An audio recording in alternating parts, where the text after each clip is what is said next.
좋은 아침입니다. 아침의 한알 뉴스 종합 비타민 아침의 매일경제 김은미입니다. 꼭 필요한 뉴스만 콕콕 찝어서 전해드리겠습니다. 시작해볼까요?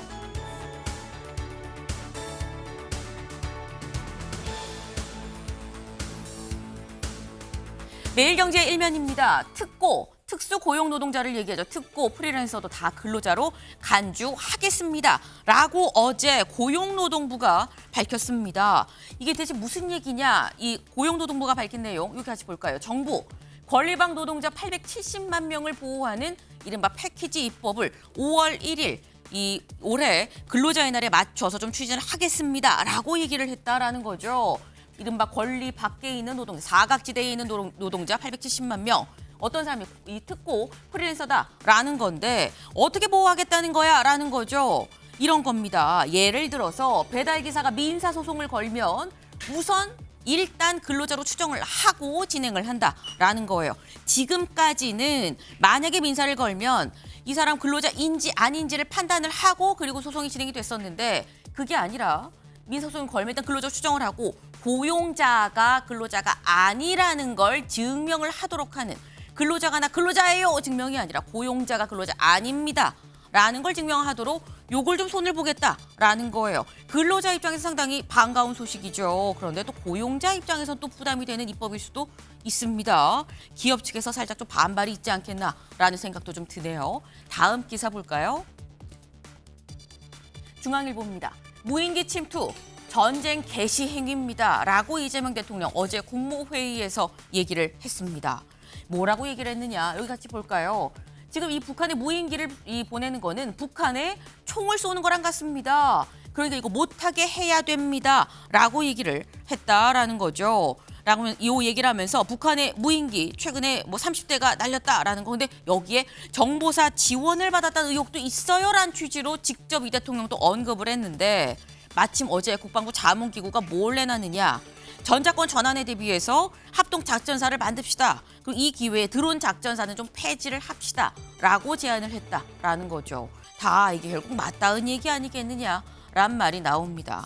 다음 기사 볼까요? 동아일보입니다. 원전 신설거리던 이재명 대통령 여론은 필요하다는 게 압도적이지 않습니까? 라고 어제 국무회의에서 얘기를 했습니다. 네.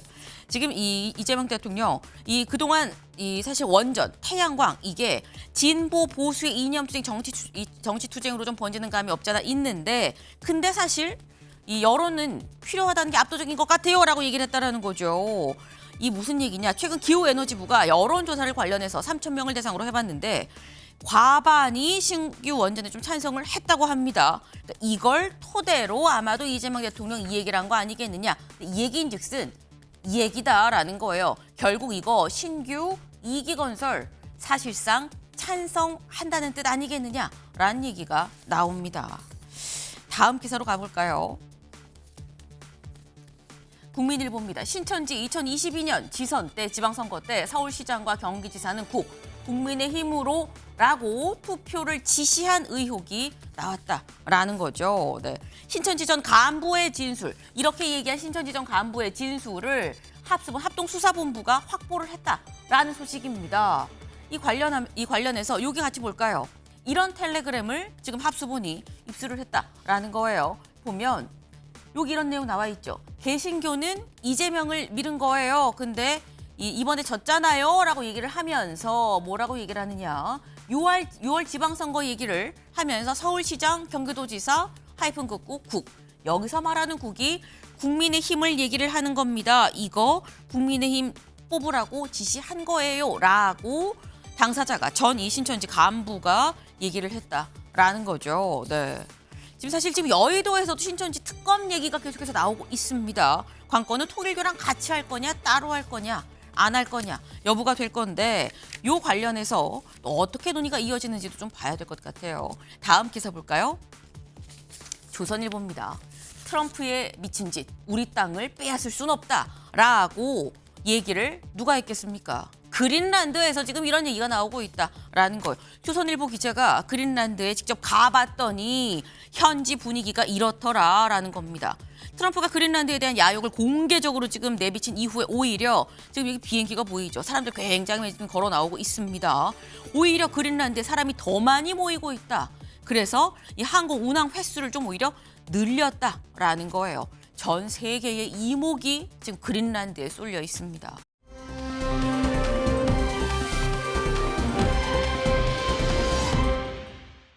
네.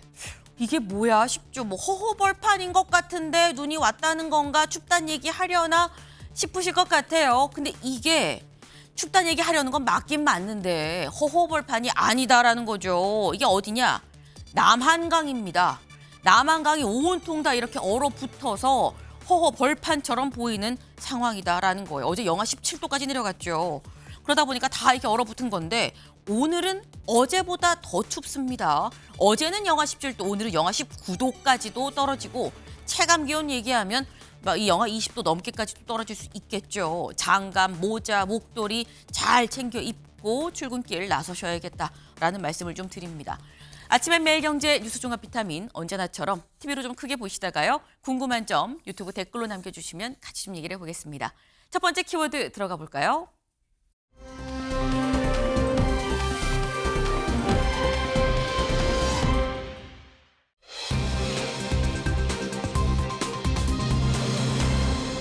(1박 2일입니다) 이게 무슨 뜻이냐? 기사 같이 보시죠. 즉시 반환했다더니, 네, 즉시 반환했다더니 요 기사 말고 저희 백보드 있죠. 네, 1억 공천원금 의혹 강선우 밤샘 조사 뒤 21시간 만에 귀가했다. 강선우 의원 어제 저희가 딱 저희 방송 시간에 오전 9시 조사라서 8시 57분 지금 들어갔어요 라고 말씀을 드렸었죠. 그리고 난 다음에 조금 전 귀가를 했다라는 겁니다. 네. 강선우 의원 오늘 조사 끝나고 나오면서 또 뭐라고 얘기를 했는지 잠깐 들어보고 오시죠. 이런 일로 국민 여러분께 심려를 끼쳐서 진심으로 죄송합니다. 있는 그대로 사실대로 성실하게 조사에 임할 것입니다. 저는 제 삶에 원칙이 있고 그 원칙을 지키는 삶을 살아왔습니다. 성실하게 사실대로 최선을 다해서 조사에 임했습니다. 이런 일로 국민께 심려를 끼쳐드린 점 다시 한번 진심으로 죄송합니다. 남아있는 수사에도 지금처럼 최선을 다해서 성실하게 사실대로 임하겠습니다. 1억 원 전세 자금으로 쓰신 거 맞아요? 나중에 재질 좀 정하실 생각도 있으신 건가요? 보장안 시켜서 돈 옮기신 거 아니에요? 네, 지금 보신 모습 오늘 새벽 6시가 조금 넘어서 이제 귀가하는 강선우 의원의 모습입니다. 사실 어제 들어갈 때보다 오늘 나올 때는 살짝 좀 코끝이 빨간가 눈가에 화장도 좀 옅어진 것 같고요. 혹시 운 거 아니야 라는 생각이 드는 그런 모습이기도 한데 일단 나오면서 남은 수사도 열심히 임하겠습니다 라고 얘기하고 그 밖에 다른 질문에 대답하지 않은 상태에서 차를 타고 귀가하는 모습을 지금 보셨습니다. 어제 오전 9시부터 오늘 새벽 한 6시까지 대략 한 21시간 동안 조사를 받았다라고 봐야 되는 건데 송영훈 변호사님, 김경시 의원은 처음 첫 조사 받을 때 뭐 2시간 반, 3시간 반 받고 금방 가긴 갔었거든요. 근데 강선우 의원 지금 21시간이에요. 이걸 보면 확인할 게 많았다는 건지 아니면 김경시 의원이랑 달리 여러 번 안 부르고 온 김에 그냥 왕창 다 물어보겠다라는 거죠. 어떻게 해석해야 되는 겁니까? 둘 다라고 봐야죠. 둘 일단 다다. 김경서울시의원 같은 경우는 네. 첫 조사를 할 때 미국에서 막 귀국한 상태였습니다. 그쵸. 그리고 압수수색이 거의 동시에 진행됐기 때문에 압수물을 분석을 하고 나서 다시 부르는 것이 효과적이었다고 보여지죠. 그리고 지금 강선 의원을 소환했을 때는 이미 김경시 의원에 대한 조사들 그리고 남모 전 사무국장에 대한 조사들을 통해서 네. 확보된 진술들이 있습니다. 그런 것들을 하나하나 대조해 보면서 면밀하게 확인하는 과정. 그리고 강선 의원은 기본적으로 혐의를 부인하고 있기 때문에 그 부인하는 진술에 대해서 재질문이 이어지면서 추궁하는 과정들이 있었을 겁니다. 그리고 21시간이나 되는 전체 조사 시간에 비춰봤을 때 아마 그 변호인 동석했을 텐데 변호인이 조서를 열람하고 확인하는 과정도 굉장히 꼼꼼히 거쳤을 것으로 보여요. 다만 중요한 것은 항상 조사 시간의 길이가 아닙니다. 최종적인 수사 결과를 통해서 얼마나 혐의가 명확하게 입증되었느냐이기 때문에 경찰이 보여주기 장시간 조사보다는 네. 정말 여기에 대해서는 수사 결과로 답해야 될 것이다라는 말씀을 드립니다. 네. 결국 두 가지 다다라는 거예요. 물어볼 것도 많았고 이 불러서 확인을 좀 길게 다 하면서 이 강 의원 쪽에서 좀 꼼꼼하게 좀 다 찾아본 거 아니겠느냐라는 말씀인 건데 물어볼 게 많았을 것 같다라는 생각이 드는 게 어제 저녁 오늘 아침에서 강선우 의원 관련해서 여러 가지 보도들이 쏟아져 나왔습니다. 기사 같이 볼까요? 이거죠.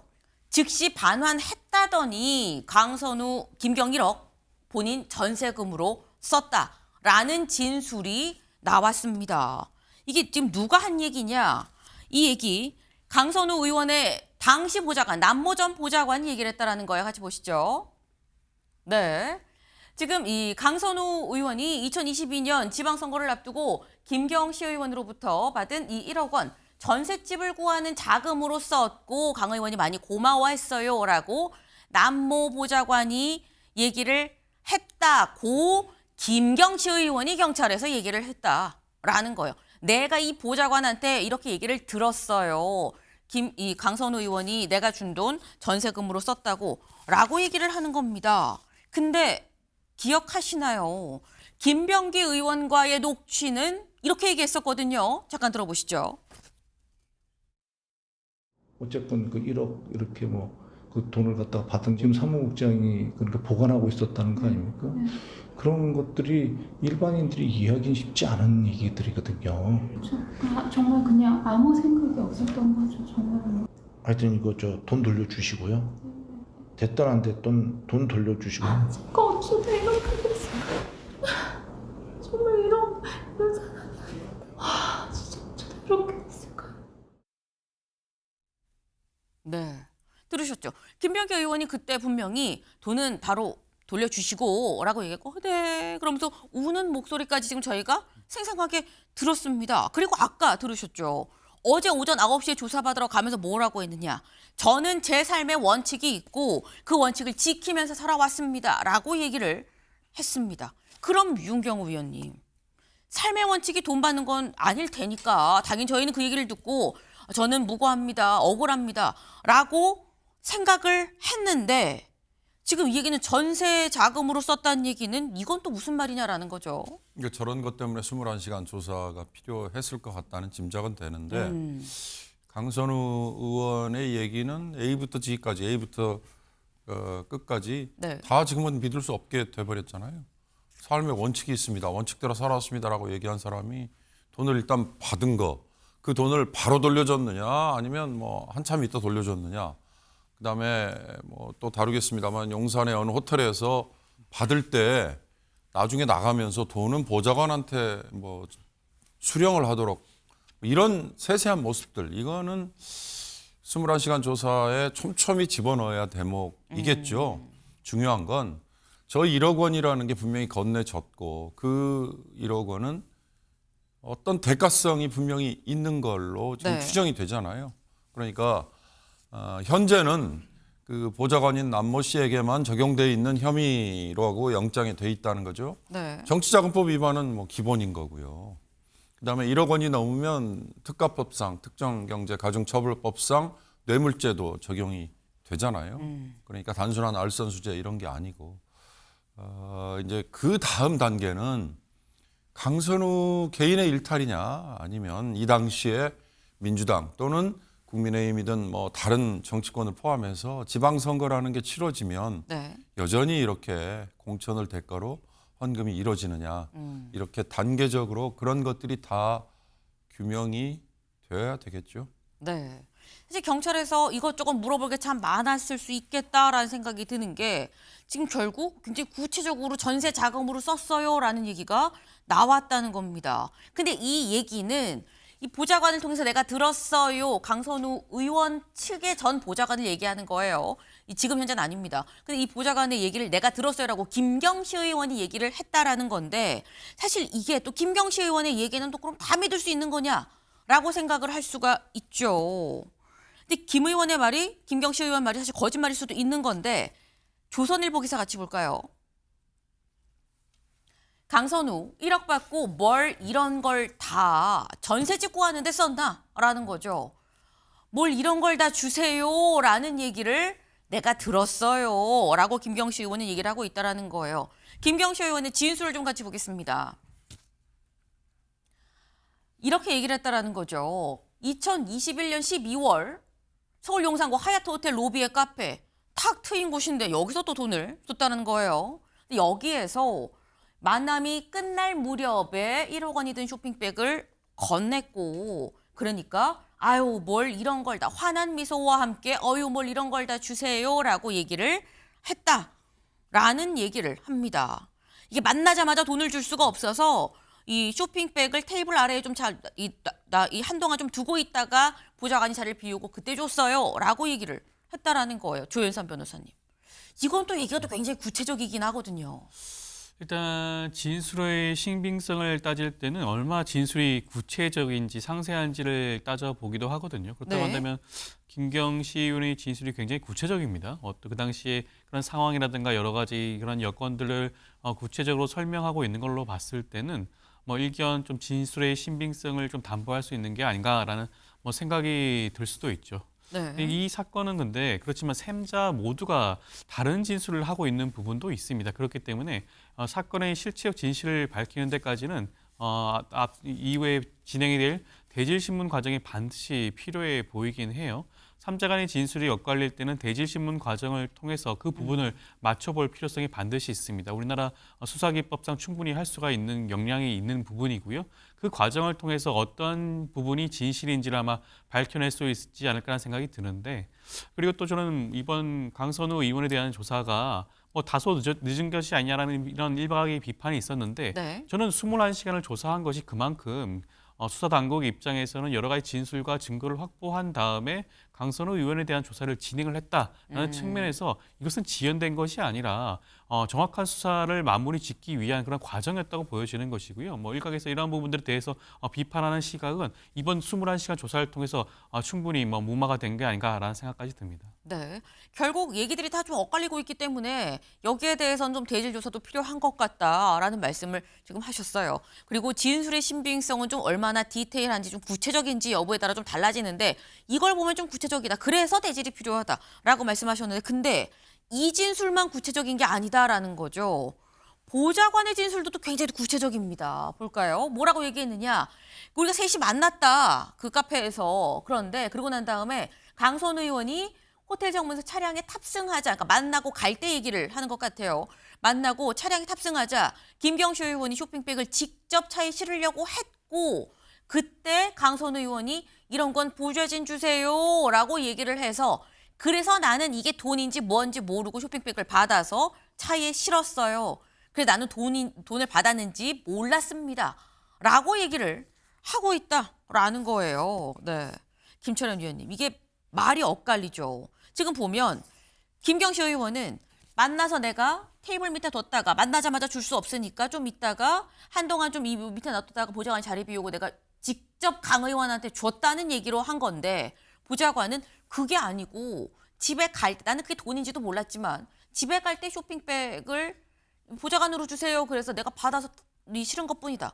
이건 또 둘 다 구체적인데 둘 다 굉장히 다릅니다. 그래서 저는 조금 파편적으로 볼 때는 진술이 좀 다른데 네. 저는 강선우 의원의 전 보좌관이 조금 이제 까딱한 본인이 모든 죄를 덤태기 쓰게 생겼거든요. 네. 왜냐하면 김경시 의원 같은 경우도 1억 원을 준비하게 된 이유가 강선우 전 보좌관이 공천 헌금을 조금 해야 되지 않겠냐 권유를 했다는 얘기를 하고 먼저 요청을 해서 준비했다 그랬죠. 그렇습니다. 그리고 또 강선우 의원 같은 경우에도 본인도 모르게 보좌관이 돈을 받았고 그 받았다는 사실을 알고 난 다음에 바로 반환을 지시했다고 하기 때문에 까딱 잘못하다가는 이 보좌관이 중간에서 완전 모든 죄를 덤태기 씌울 가능성이 높기 때문에 네. 아마 저는 강선우 전 보좌관이 이제 좀 구체적으로 좀 얘기를 하고 있다고 보이고요. 다만 전체적으로 볼 때 보면 김경시 의원은 1억 원을 준비했고 강선우 의원에게 어떤 형태로든지 직접 줬다는 거고요.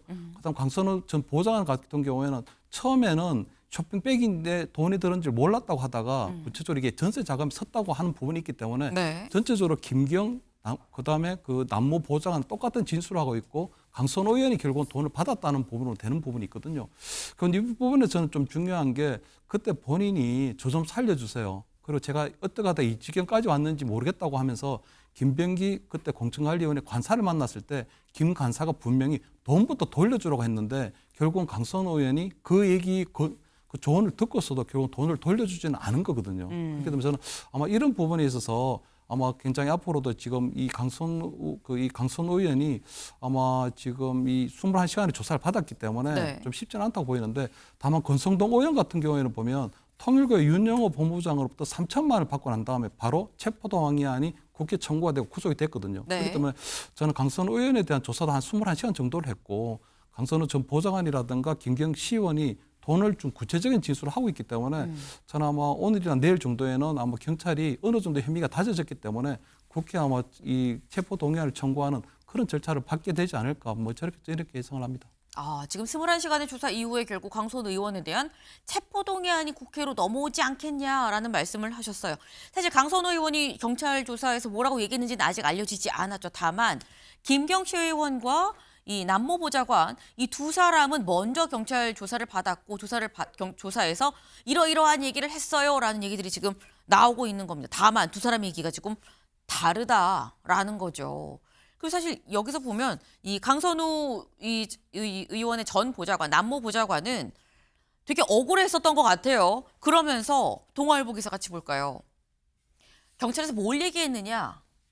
거짓말 탐지기를 요청을 했다라는 겁니다. 네, 지금 여기 보겠습니다. 지금 현재 상황에서 김경시 의원은 남 씨가, 그러니까 보좌관이 먼저 1억을 요구했어요라고 얘기를 하고 있죠. 그런데 이 남모 보좌관은 무슨 얘기예요? 아닙니다. 라고 얘기를 하는, 난 돈이, 내가 옮긴 쇼백이 돈인지도 몰랐어요. 라고 얘기를 하고 있기 때문에 여기 과정에서 남 씨가 보좌관 측이 거짓말 탐지기 조사를 좀 해볼까요? 라고 먼저 얘기를 했다라는 이라는 거예요. 근데 이걸 보면 송영훈 변호사님, 또 양쪽 얘기가 둘 다 구체적인데 또 보좌관은 또 나 억울해요 거짓말 탐지기 합시다라고 하면 또 여기가 맞는 건가 또 솔깃하는 면도 없잖아 있긴 하고요.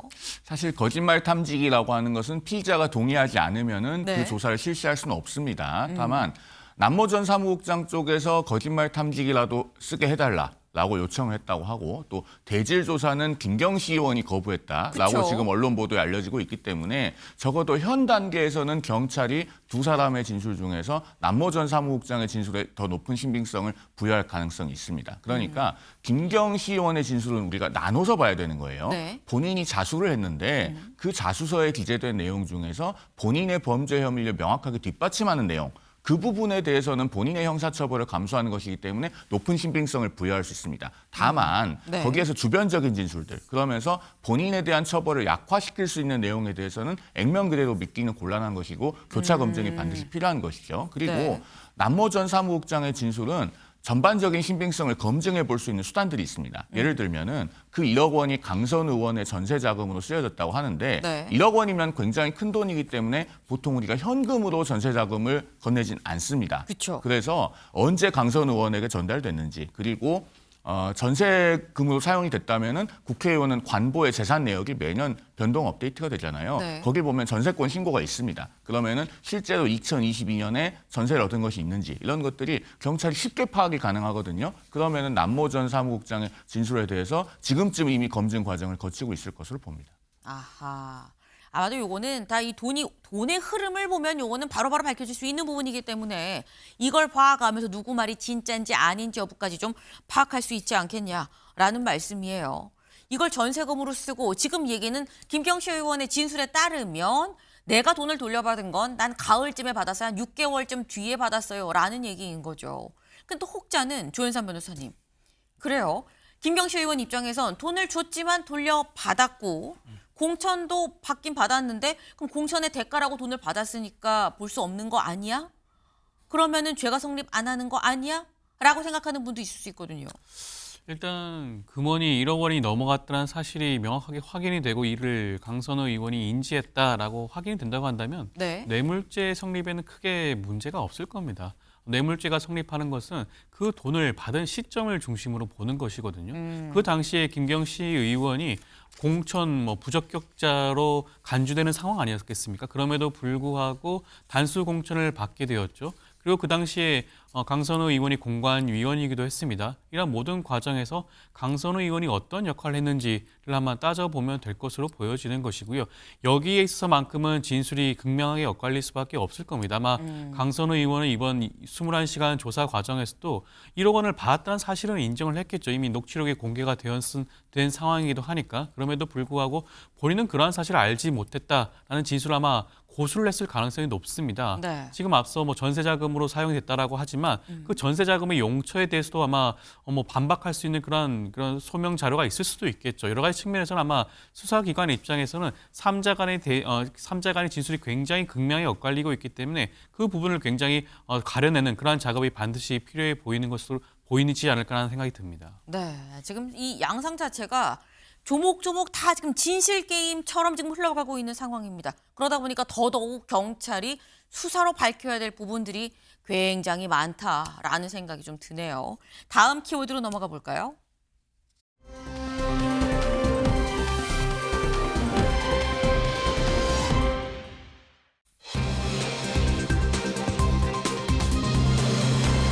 친구야입니다. 친구야. 갑자기 친구를 왜 찾냐? 보시죠. 트럼프, 그린란드 합의 안 되면 유럽 관세 물릴 거예요. 나 이거 100% 물립니다. 100% 시행할 거예요.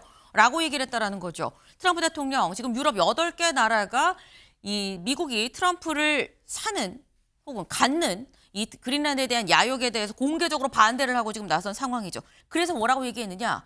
8개 나라 그럼 내가 관세 10% 추가로 물릴 거예요. 라고 얘기를 했는데 이거 꼭 물릴 거예요. 라고 얘기를 했다라는 겁니다. 내가 이거 꼭 갖고야 말 거야 라는 어떤 강력한 의지 표명이라고도 볼 수 있는데 이 의지를 SNS에 사진으로도 올렸습니다. 바로 이거죠. 이거 같이 볼까요?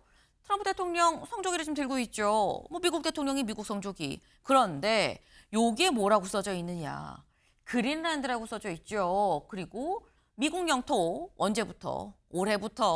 올해부터 이거 미국 땅이에요 라고 써있는 바로 여기에 그린란드 땅인데 여기에 딱 성조기를 꽂는 트럼프 대통령의 모습입니다. 뒤에 지금 이 부통령 그리고 이 국무장관 등등 다 지금 같이 서 있는 누가 봐도 합성 사진이죠. 근데 이걸 올렸다는 거 올해부터는 이거 우리 땅 할 거야 라는 얘기인 건데 사실 저희가 그동안 거의 매일같이 요즘 트럼프 대통령 얘기를 전해드립니다만 여기까지는 그러려니 하는데 트럼프 대통령이 문자를 하나 공개를 했어요. 무슨 문자냐 같이 볼까요? 마크롱 대통령이 자기한테 보낸 문자를 공개를 했습니다. 어떤 내용이냐? 마이 프렌드 친구야. 우리 시리아 문제에 대해서 좋았잖아. 이란도 괜찮을 것 같아. 근데 이게 요지죠. 그린란드는 대체 무슨 생각이니? 이해가 안 돼. 라고 얘기를 하고 있는 거예요. I do not understand. 이해가 안 돼.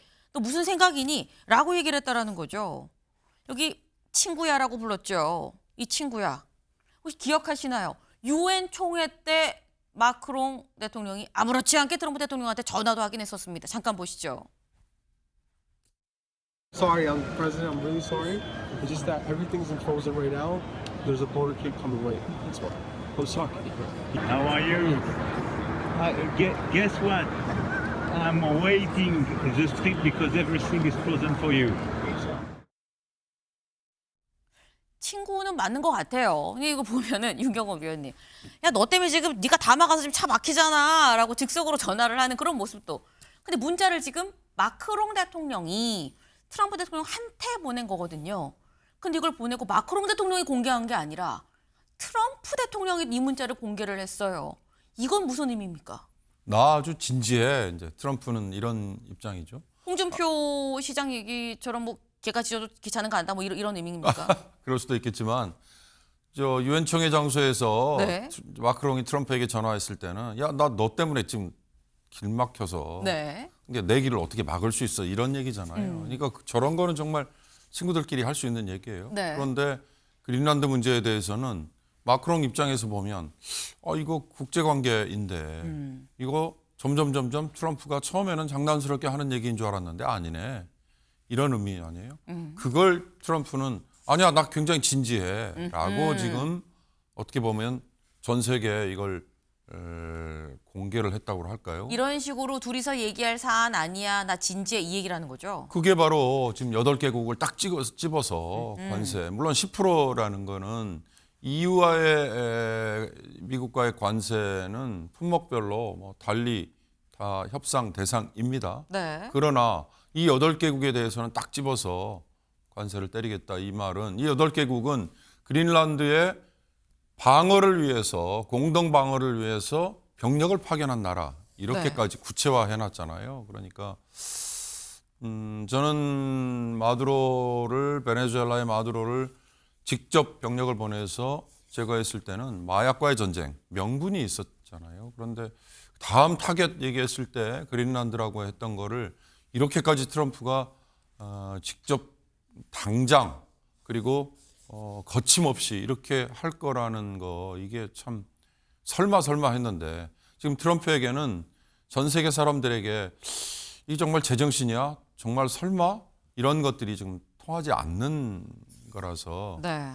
뭐 마크롱의 저런 그 문자 말고 아마 다른 나라의 정상들도 트럼프에게 직간접적으로 저런 얘기를 왜 안 했겠습니까?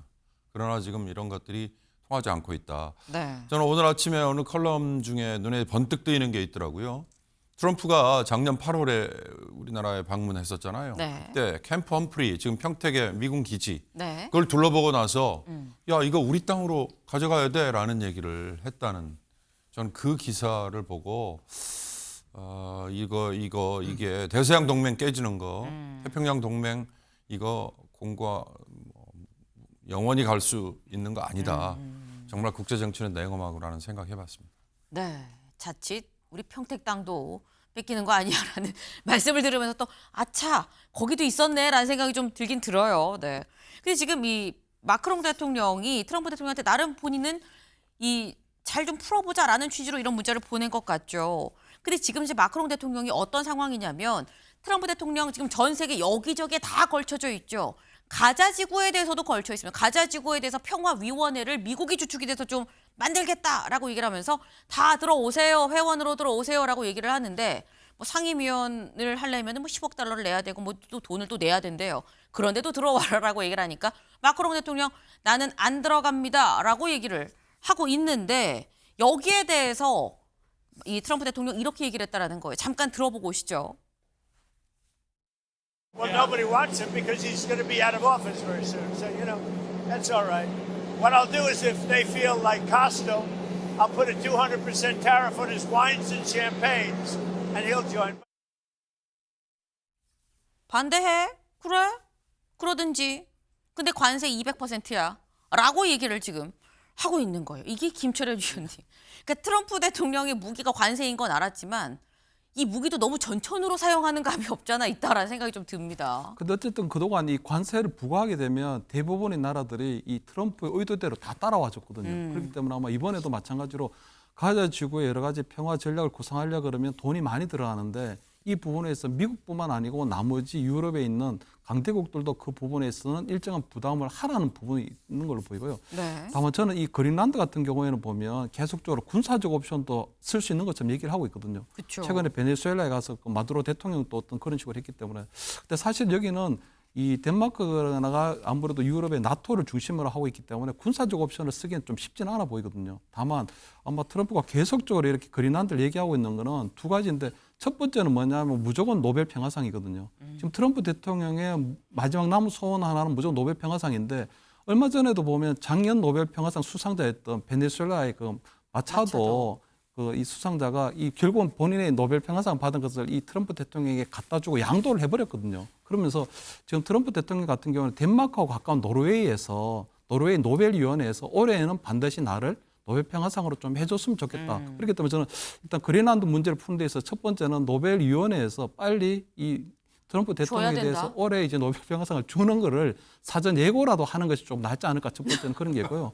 두 번째는 보면 이 트럼프 대통령이 광물에 대한 욕심이 굉장히 많거든요. 네. 그러니까 베네수엘라를 이번에 침공한 것도 보면 베네수엘라가 갖고 있는 엄청난 원유들. 두 번째는 보면 러시아하고 우크라이나의 전쟁을 중재하면서 우크라이나로부터 또 광물 채굴권 절반을 또 양보도 받았거든요. 결국은 아마 그린란드에 있어서의 어떤 광물 채굴권에 있어서도 이 덴마크 어떤 자세로 나오느냐. 그러니까 전적으로 아마 광물 채굴권에 대한 독점권을 준다 그러면 아마 트럼프 대통령 같은 경우는 순순히 아마 그린란드에서 물러날 가능성이 높기 때문에 아마 그런 형태로 아마 나름대로 거래 기술을 네. 본인이 어떤 베스트셀러였던 거래 기술을 활용하고 있는 것이 아닌가 이렇게는 보입니다. 네, 지금 말씀은 아유 도대체 안 되겠다. 트럼프 좀 가만히 냅둘려면 노벨 평화상 내년에는 줄게라고 예고제를 지금 해라라는 건데 근데 또 그럼 또 노벨 평화상의 취지가 어떤 사람한테 주는 거냐라는 논란이 또 일 수 있어요. 만약에 또 주면은 저희가 또 아마 아이템으로 다루게 되지 않을까라는 생각이 좀 들긴 듭니다. 네.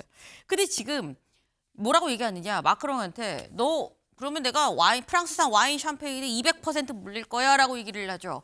근데 아까 공개한 트럼프 대통령이 받은 마크롱의 문자 사실 그 뒤에는 이런 내용도 있었습니다. 같이 볼까요? 뭐라고 했느냐? 목요일에 파리에서 밥 먹자 친구야. 너 미국 가기 전에 한번 우리 파리 와서 밥 좀 먹자라고 얘기를 하고 지금 두 사람이 다 어디에 있느냐? 스위스에 있어요. 지금 다보스 포럼에 둘 다 참석을 하고 있는 상황이죠. 근데 둘 다 참석을 했는데 이게 송영원 변호사님. 둘 다 스위스에 있으면 스위스에서 먹어도 될 것 같은데 스위스 말고 굳이 파리로 부르는 건 자기 홈그라운드로 부르는 거냐라는 생각도 들고 약간 야 단판 짓자라는 건지 무슨 의미입니까 이건? 그러니까 자국에서 정상회담을 함으로써 네. 트럼프 대통령과 시리아 문제, 뭐 이란 문제, 나아가서는 그린란드 문제까지 본인이 적극적으로 중재하는 모습을 자국에 보여주고 싶은 의도도 있는 것 같아요. 그런데 지금 트럼프 대통령은 한 번 뭔가 방향을 정하면은 물러서지 않는 방향으로 계속 움직이고 있기 때문에 아마 파리에서 정상회담을 한다고 해도 뚜렷한 성과를 얻기는 어려울 것으로 보입니다. 그리고 이제 다보스 포럼에서 어떤 연설을 할지 모르겠습니다만은 6년 만에 참석해서 트럼프 대통령이 거기에서 어떤 공개적인 기조를 밝히고 나서 바로 뒤에 마크롱 대통령과 정상회담이 있다고 해서 거기서 어떤 선회된 입장을 내놓기도 어려운 형편 아니겠습니까? 그래서 일단 만난다면 물론 만남 자체는 의의를 둬야겠지만 구체적인 성과를 당장 거두기는 어려울 것이다. 다만 지금 현재 트럼프 대통령의 행보에 대해서는 미국 조야에서도 굉장히 우려가 많을 겁니다. 정말로 그린란드에 대해서 어떤 행동을 한다면은 그것은 한마디로 나토의 파토를 의미하는 것이거든요. 트럼프 대통령이 전 세계와 싸우다 못해 하다못해 이제는 북대서양 조약기구마저 동맹이 아닌 적으로 돌리느냐라고 하는 얘기가 나올 것이기 때문에 네. 사실 지금 말은 강경하게 하지만 당장 어떠한 실행 옵션을 구사하기는 어려울 것이다. 또 이렇게 보여지기도 합니다. 네. 파리에 가서 정말 트럼프 대통령이 밥을 먹을지 안 먹을지 뭐 답을 했다라는 내용은 공개되지 않았어요. 갈지 안 갈지도 모르지만 설령 간다고 해도 마크롱 대통령이 생각하는 그런 답을 들을 순 없지 않겠느냐라는 말씀입니다. 지금 저희가 얘기하는 이게 지금 트럼프, 마크롱 얘기를 합니다만 당사자는 그린란드죠. 그린란드 현지 분위기 조선일보 기사 같이 볼까요? 아까 저 일면으로도 소개를 해드렸죠. 이거 트럼프의 이 미친 시입니다. 라고 이러면서 우리 땅을 뺏을 수는 없어요. 라고 얘기를 하고 있다라는 거예요. 이 그린란드는 또 덴마크령이죠. 덴마크 시민들은 뭐라고 얘기를 하느냐. 아니 그럼 트럼프도 우리가 알래스카 돈으로 산다 그러면 팔 거니? 라고 얘기를 하고 있다라는 거예요. 요즘에. 네. 근데 이게 지금 자꾸 이 그린란드, 덴마크 말고 유럽 대 미국의 대결로 가고 있는 그런 상황인 거죠. 그러다 보니까 지금의 이런 굉장히 혼란스러운 이런 상황이 뉴욕 증시에도 그대로 반영이 됐습니다. 조금 전 우리 시각으로 새벽 6시가 넘어서 지금 마감된 뉴욕 증시 어떻게 나왔느냐? 급락했습니다. 네. 지금 다우지수 1.76%, 나스닥은 2.39%가 뚝 떨어졌다라는 거예요. 그러니까 지금 이런 걸 보면 조윤선 변호사님, 이게 단순히 뭐 트럼프의 뭐 야욕 뭐 이런 뭐 미국과 유럽 이런 게 아니라 뉴욕 증시가 출렁인다는 건 전 세계 경제 이 시장이 다 흔들린다는 얘기 아닙니까? 그렇다고 할 수가 있겠죠. 트럼프가 매번 이런 여러 가지 그런 자국 내 문제라든가 여러 가지 문제를 해결하기 위해서 관세를 적극적으로 활용하고 있지 않겠습니까? 이번에도 그렇죠. 마찬가지인 것 같아요. 그린란드에 대한 야욕 노골적으로 드러내면서 그걸 해결하는 하나의 그런 방향으로 관세를 또다시 꺼내든 거 아니겠습니까? 그런 부분들이 아마 경제에는 큰 영향을 미칠 수밖에 없는 부분이기도 하고요. 그것은 또 마찬가지로 우리나라에도 큰 영향을 미칠 수도 있는 부분이기도 합니다. 근데 트럼프가 과연 진정으로 그린란드를 점령을 하길 원하냐, 병합을 하길 원하냐에 대해서는 저는 좀 의문이 있는 것 같아요. 앞서도 여러분들 말씀을 하셨지만 만약에 그러한 일이 발생한다고 한다면 네. 어떻게 보면 서구 진영이 분열이 되는 그런 단초가 될 수가 있습니다. 그렇죠. 과연 그러한 부분들을 트럼프 대통령이 거기까지 염두에 두고 할 것인가? 트럼프 대통령은 지극히 자국주의적이긴 하지만 굉장한 그런 실리가이기도 합니다. 그런 문제들이 차후에 자기에게 미칠 영향성을 반드시 생각할 수밖에 없는 문제이고요. 그렇기 때문에 그린란드에 대해서 어떻게 보면 경제적인 그런 역할, 군사적인 역할을 확보할 수가 있다. 그런 것들을 담보할 수가 있다고 한다면 일정 선에서 마무리 지을 가능성도 있지 않나 생각이 드는 것이고요. 그러한 측면에서 하나의 그런 지렛대로 관세를 활용하고 있는 것이 아닌가 생각이 듭니다. 네. 지금 결국 트럼프 대통령이 사실상 기업가적인 면모로 지금 부동산 재벌이죠. 자꾸 땅을 지금 얘기를 하고 있는 이런 측면인 건데 궁극적인 이득으로 봤을 때는 지금의 이런 상황이 마지막에 초래할 상황을 생각을 하면 진짜 유럽이랑 완전 척지고 이렇게 갈라설 거냐? 이거 쉽지 않다라는 말씀을 또 하셨어요. 근데 의아한 게 아니 전 세계에 자원이 무궁무진하게 이 매장이 돼 있는 땅이 그린란드 하나야? 라는 생각도 들거든요. 왜 하필 그린란드를 콕 집어서 그런 거야? 라고 생각할 수 있는데 동아일보 기사 같이 볼까요? 트럼프, 그린란드 야욕에 불 지핀 사람이 에스티로더 상속자다라는 거예요. 여기 지금 나와 있죠. 보겠습니다. 바로 여기다라는 거죠. 에스티로더 상속자이자 미국의 유대계 재벌 로널드 로더예요. 네. 지금 에스티로더가 뭐야 생각하시는데 흔히 말하는 갈색병이죠. 아마 여성분들은 다 아실 거라고 생각을 합니다. 해외 나갔다 온 면세점에서 한두 개씩 꼭 사오는 갈색병. 이 화장품 회사, 세계적인 화장품 회사 상속자인 건데 볼까요? 무슨 관계냐? 와튼 스쿨 때 만나서 정치자금 후원을 했고요. 이번에도 또 후원을 했다고 하죠. 볼턴의 얘기에 따르면 2018년 트럼프한테 그린란드를 매입하세요라고 권유한 사람이 바로 이 로널드 로더다라는 거예요. 현재 그린란드에서 용천수 사업을 하고 있다라는 겁니다.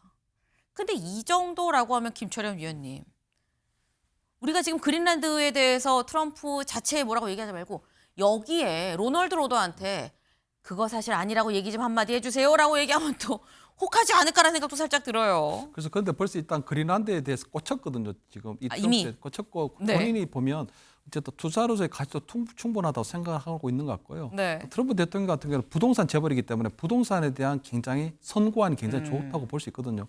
그렇기 때문에 아마 트럼프 1기 때는 이 그린란드를 그때는 매입하려고 했는데 이번에 실패했지만 이번 같은 경우에는 반드시 어떤 형태로든지 이 그린란드를 병합하겠다는 의지가 강하기 때문에 아까 말씀드린 것처럼 군사적 옵션이라는 건 정말 쉽지가 않고 베네수엘라 같은 독재 국가도 아니고 어떤 덴마크령이고 어쨌든 나토의 일원인 국가에 대해서 어떤 군사적 옵션하는 것은 쉽지가 않고 다만 저는 트럼프 대통령이 매입을 하겠다고 하는 부분들을 네. 그 부분에서 조금 이게 시도할 가능성이 높다고 생각하는 게 어쨌든 이 그린란드에 살고 있는 주민들은 트럼프 대통령이 뭐 10만 불 정도 주겠다, 20만 불 주겠다 하는 이런 부분에서도 언제든지 혹할 가능성이 높거든요. 왜냐하면 그린란드 같은 경우는 광물이 많은데도 불구하고 계속적으로 경제적으로 낙후되어 있기 때문에 네. 그 사람들이 생각할 때는 덴마크에 계속 속해 있어봤자 우리가 아무런 경제적 번영을 가질 게 없는데 트럼프 대통령이 우리에게 만약에 미국령으로 들어가게 되면 20만 불, 30만 불을 정도 주고 그리고 광물 개발에 따른 여러 가지 경제 혜택을 준다 그러면 얼마든지 그린란드 주민들의 마음이 바뀔 수도 있다고 보이거든요. 그렇기 때문에 저는 그런 부분들도 얼마든지 이 트럼프 대통령이 아마 파고들지 않을까 뭐 이런 생각이 좀 듭니다. 네. 이게 지금 주민들한테 실제 현금을 뿌리면 또 어떻게 또 판이 바뀔지 몰라요라는 말씀이에요. 근데 중요한 건 트럼프 대통령은 쉽게 포기할 것 같진 않습니다. 아마도 저희가 2번, 3번 더 이 얘기를 하게 되지 않겠나라는 생각이 좀 드네요. 다음으로 넘어가 볼까요?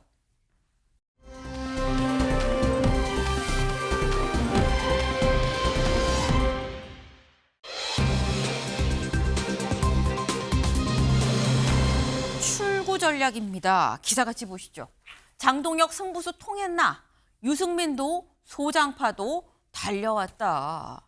이 사진 같이 보실까요? 장동혁 대표 지금 수염이 덥수룩하게 나 지금 모습입니다.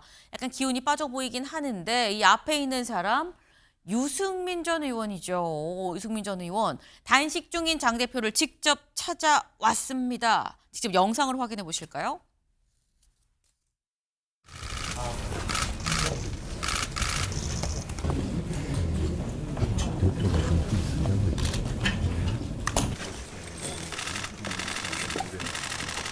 상태가 몸 너무 안 좋아지면 바로 병원에 가셔야 돼요. 그 뜻은 당 의원들이나 우리 당원들한테 또 국민들한테 다 전달되고 있으니까 그걸 믿으시고. 장동혁 대표의 단식을 적극적으로 지지하고 그 투쟁에 함께 하겠다는 것을 첫 번째로 같이 공감대 형성하고 결의를 했습니다. 당 통합을 저해하는 어떠한 은행도 중단되어야 한다는 것을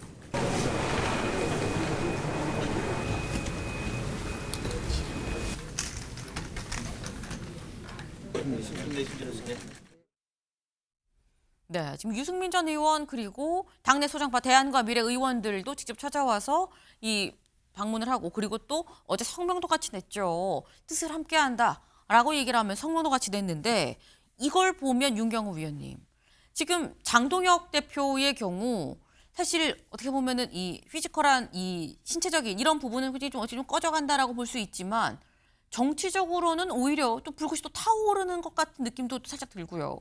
그 얼핏 보면 국회에서 필리버스터링 24시간 네. 혼자 했을 때 한번 뭔가 입지를 다졌다 이런 얘기 나왔고요. 그다음에 이번 단식은 사실 처음 시작할 때는 좀 뜬금없다 이런 있었어요. 지금 국수본 합동수사본부에서 진행하고 있는 신천지나 통일교 관련된 수사 있고 또 민주당의 공천헌금은 지금 경찰에서 하고 있는 수사하고 그런데 그거에 대해서 지금 특검하자 이게 지금 명분이잖아요. 네. 그래서 저는 실제 목적은 6월 지방선거까지 본인의 당권을 다지기 위한 당 내용이다 저는 이런 생각을 했거든요. 그런데 만약에 유승민 지금 당에 어찌됐든 비주류의 핵심 세력이잖아요. 그다음에 소장파들이 일체의 다른 잡음 이견 없이 한 길로 갑시다라고 얘기를 했다면 그렇다면 비대위 생각할 겨를 없이 필요 없이 당내 입지를 다지는 거에는 이번 단식이 먹혔구나라는 생각이 들어요. 문제는 이제 단식 뭔가 출구 전략이 만들어져 가지고 단식을 끝내고 난 다음에 과연 지방선거까지 장 대표가 계속 영어로 얘기하면 그립을 세게 쥘 수 있느냐.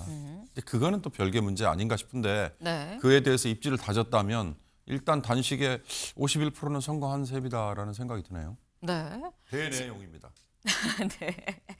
지금 어제 51% 정도는 대내용으로는 좀 성공을 한 것 같다라고 말씀을 하셨어요. 사실 장동혁 대표가 그동안 굉장히 당 안팎으로 비판을 받았던 게 외연 확대 부분이었었죠.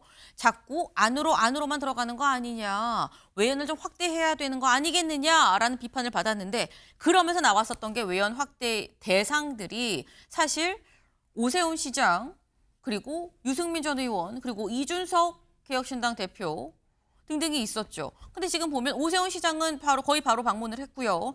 유승민 전 의원 어제 방문을 했고요. 그리고 이준석 의원도 이준석 대표도 사실 지금 출장 중인데 갔다가 오늘 귀국하자마자 직접 찾아간다라고 얘기를 하고 있습니다. 아마 제가 좀 방문하는 대로 또 바로 또 보여드리려고 예정을 하고 있는데 동아일보 기사 같이 볼까요? 여기서 이 사람 나와야 되는데 왜 안 나오지? 바로 한동훈 대표죠. 사실 오세훈 시장부터 유승민, 이준석 그리고 이 끝에는 결국 궁극적으로는 한동훈이 있다라고 봐야 되는 건데 단식 장동혁 찾아간 유승민 요 뒤에 한동훈은 송영훈 변호사님 다 찾았는데 그럼 한동훈 전 대표는 안 와라고 이제 약간 시선이 글로 좀 몰리고 있어요. 일단 지금 국민의힘에서 장동혁 대표와 가까운 분들 또 당내 여러 인사들이 한동훈 전 대표가 저 단식장에 와야 하는 것 아니냐라고 말씀하시는 것 자체가 저 단식의 명분을 약화시키는 것이다. 그 부분을 좀 눈여겨보셨으면 합니다. 그리고 그런 말씀을 하시는 분들도 스스로 그 말의 의미를 한번 되새겨보셨으면 좋겠습니다. 왜냐하면 야당 대표가 단식을 할 때 누구를 보고 합니까? 국민을 보면서 정권을 향해서 하는 거예요. 대통령과 여당이 반드시 수용해야 될 의제가 있을 때 그걸 목숨 걸고 단식을 통해서 제기하는 겁니다. 그리고 항상 그럴 때 야당의 메시지는 뭡니까? 대통령 나와라가 돼야 합니다. 물론 대통령이 직접 나오지는 않지만 보통 그런 경우에 정무수석이 와서 의견 청취를 하고 해법을 모색을 하죠. 그게 정치의 기본입니다. 그런데 이 단식에서는 희한하게도 대통령 나오라는 목소리는 나중에 나오고 한동훈 와야 되는 것 아니냐. 이게 먼저 나왔어요. 그러면은 이 단식의 목적이 정말로 특검을 쟁취하기 위한 것입니까? 아니면 대내용입니까? 그런 부분에서 말의 의미를 신중하게 생각하고 해야 된다라는 말씀을 드리는 것이고 제가 한 가지 덧붙이면은 지금 국민의힘은 윤리위원회의 한동훈 전 대표에 대한 제명 결정을 철회한 적이 없습니다. 제명이라고 하는 것은 너는 우리 당 당원이 아니다라는 거예요. 그런데 이제 당을 나가야 된다고 하면서 단식장에는 와야 된다라고 하는 것이 얼마나 형용 모순입니까? 삼겹살 먹는 채식주의자 같은 거예요. 그러니까 이런 모순이 해소되기 전까지는 아마도 한동훈 전 대표가 단식장에 나가는 일은 발생하기가 매우 어렵지 않을까 하는 생각이 듭니다. 지금 삼겹살 먹는 채식주의자 얘기까지 지금 나왔습니다. 앞뒤가 좀 안 맞는 상황인 거 아니냐. 이런 상황에서 어떻게 나와서 직접 만나러 오라고 얘기를 할 수 있는 거냐라고 지금 말씀을 하셨어요. 네. 근데 지금 얘기를 들어보면 한동훈 전 대표 입장에서는 지금 현재 요 상황에서는 이 단식장을 찾아갈 생각이 없는 것 같다라는 생각이 드는데 사실 정치적인 이런 거를 다 떠나서 일단은 장 대표 오늘로써 딱 이제 일주일째입니다. 단식에 들어간 지 7일차. 이제 오늘 들어섰거든요. 건강 괜찮은 거야라는 생각이 드는데 어제 뜻밖의 국회 본청 건물 밖으로 본인이 뚜벅뚜벅 걸어 나왔어요. 나와서 뭐라고 얘기했는지 직접 들어보시죠. 제 재판할 때 경험을 생각해 보면 똑같은 질문에 계속 답을 하지 않으면 사실상 판사들은 자백했다고 인정합니다. 이렇게 목숨 걸고 극단적인 방법까지 동원해서 하루하루 민주당에 답을 요구하고 있는데 민주당이 답을 하지 않으면 국민께는 그 자체가 자백이라고 생각합니다. 6일 만에 밖에 나왔는데 매일 보던 그 나무고 매일 보던 그 건물이지만 6일 만에 저한테 다가오는 공기는 새로운 느낌입니다. 뭔가 달라지고 있다고 느끼고 있습니다. 꽃이 피기 때문에 봄이 오는 것이 아니라 봄이 오기 때문에 꽃이 피는 것입니다. 네, 장동혁 대표 살짝 좀 눈가가 촉촉해진 것 같다라는 생각도 들고요. 이제 왜 이렇게 밖으로 나오셨어요? 그랬더니 모르텐돌 공기도 좀 안 좋고 해서 살짝 좀 나와 봤어요라고 어제 이제 6일차 때 한 얘기입니다. 네. 근데 그러면서 한 얘기가 지금 이게 조현선 변호사님. 내가 판사 때 내 경험을 비춰봤을 때 대답을 안 해도 자꾸 물어보는 게 대답을 안 하면 판사들은 사실상 이걸 자백했다고 판단을 한다. 민주당이 대답을 안 하니까 이건 사실상 민주당이 이 자백하는 거 아니겠느냐 뭐 이런 취지로 지금 얘기를 했거든요. 근데 우선 판사 때 그런 말씀하셨는데 판사는 법과 증거에 따라서 판단해야 되는 거 아닙니까? 그렇게 왜 대답을 하지 않으면 그것을 자백으로 간주한다 그런 식으로 표현을 하는지 좀 의문이라고 할 수가 있겠고요. 지금 민주당은 답을 하고 있습니다. 이미 그전부터 답을 내어놓았죠. 특검 진행을 하겠다는 겁니다. 지금 특검법을 주장을 하고 있는데 특검법 진행을 하는 것이고요. 통일교뿐만 아니라 신천지까지 함께해서 정교 분리 원칙을 어긋나는 그런 각종 위법 행위에 대해서 한번 따져보자라는 것이에요. 그것은 국민의힘뿐만 아니라 민주당도 함께 포함이 될 수 있는 거예요. 여야 모든 정당들이 해당이 될 수 있는 내용에 대해서 함께 특검을 하자고 이미 제안을 한 상태고요. 여기에 대해서 답을 하는 것이 국민의힘의 입장이라고 할 수가 있겠습니다.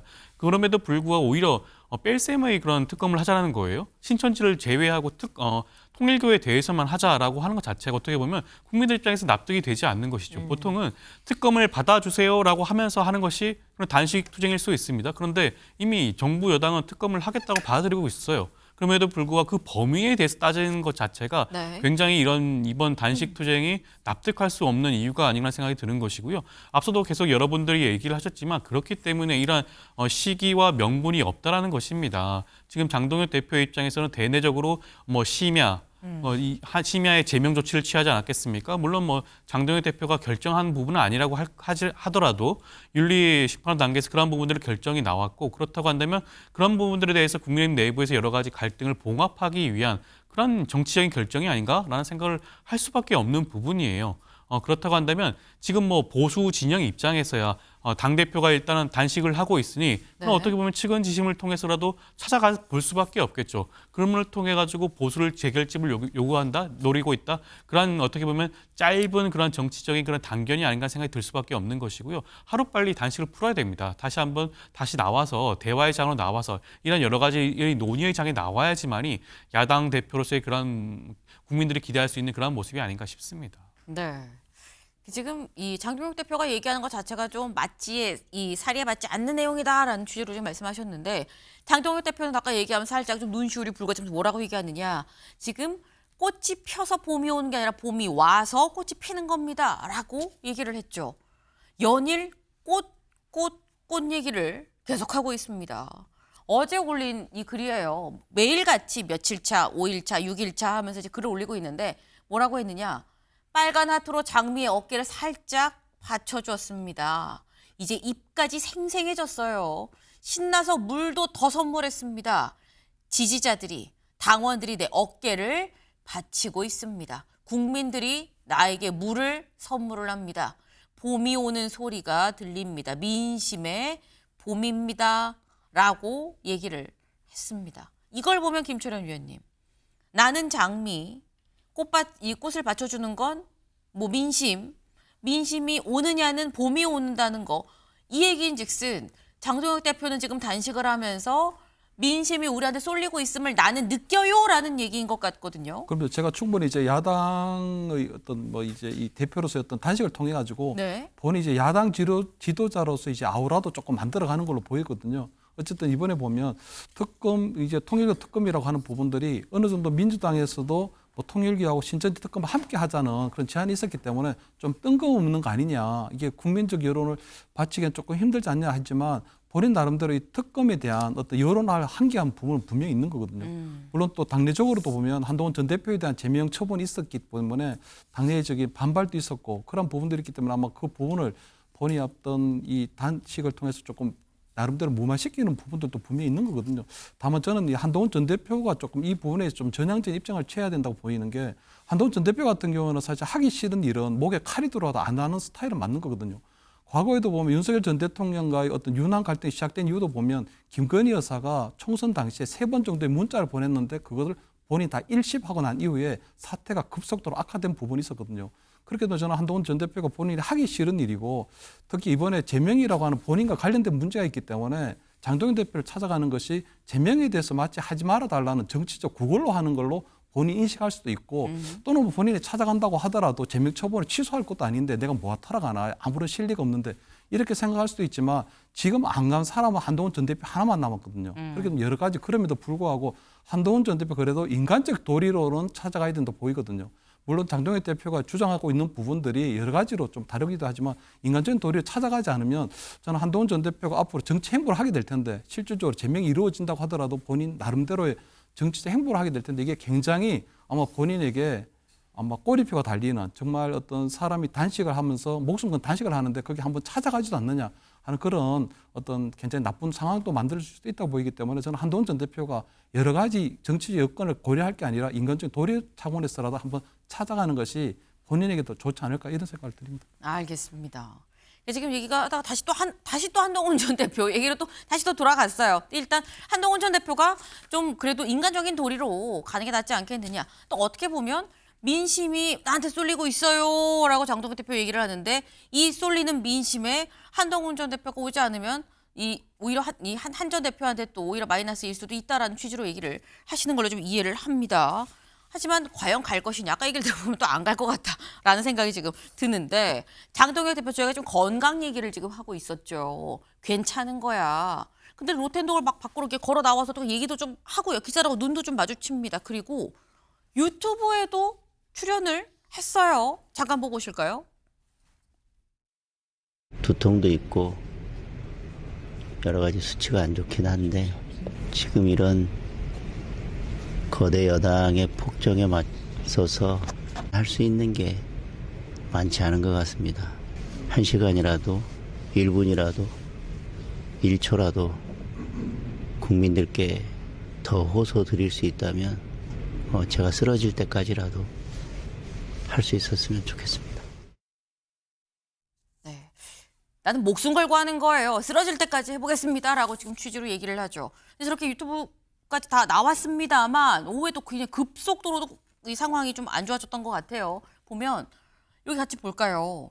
장동혁 대표가 지금 콧줄을 지금 하고 있는 그런 모습입니다. 누워 있죠. 이게 뭐냐?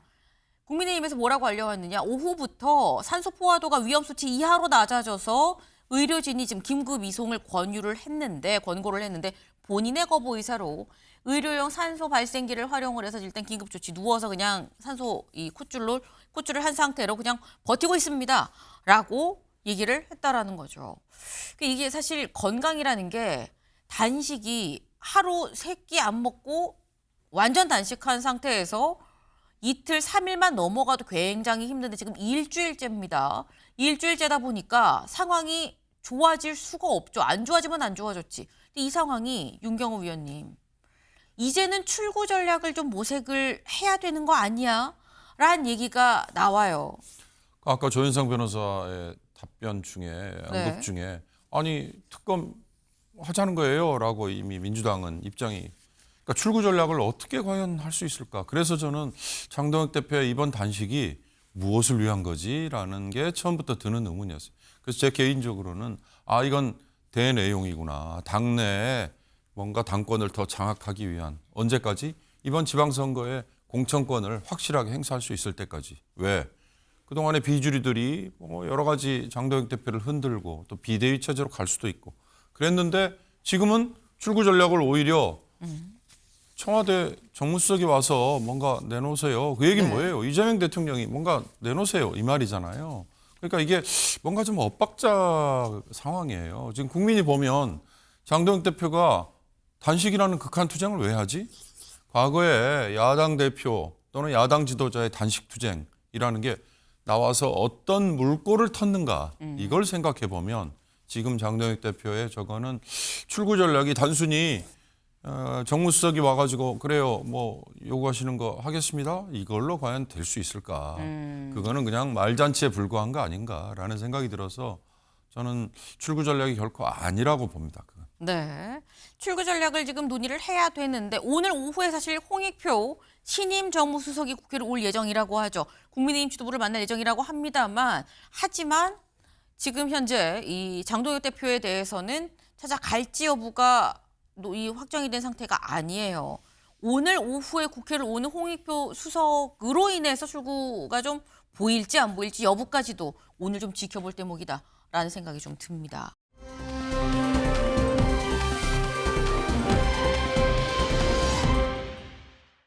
한덕수 전 총리입니다. 한덕수 오늘 1심 선고입니다. 네, 내란죄 관련해서 윤석열 전 대통령 내란죄 관련해서 오늘 처음으로 법원의 판단이 나올 예정이다라는 건데 오늘 오후 2시죠. 한덕수 전 총리 사실 최후 진술에서 이렇게 얘기했었거든요. 잠깐 들어보시죠.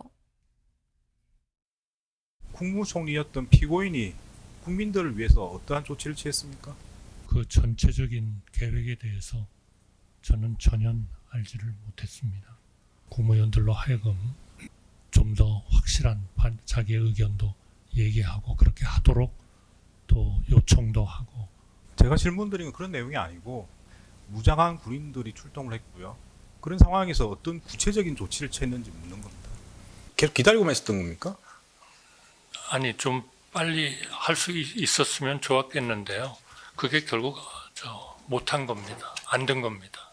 그러니까 안 됐다는 건 뭘 하려고 했는데 안 됐다고 표현하는 거잖아요. 뭘 하셨는데요? 대통령께서 비상계엄을 하겠다고 하시는 순간 저는 말할 수 없는 엄청난 충격을 받았습니다. 절벽에서 땅이 끊어지는 것처럼 그 순간 이후의 기억은 맥락도 없고 분명치도 않습니다. 네, 기억이 안 나요 라고 얘기를 했었죠. 한덕수 전 총리 결심 공판 때 몇 년형을 받았느냐? 징역 15년을 구형을 받았습니다. 관련 여기 오늘 1심 선고죠. 징역 15년 구형. 네. 근데 사실 관련해서 지금 내란 중요 임무 종사 혐의를 받고 있는 다른 국무위원들도 상당히 있어요.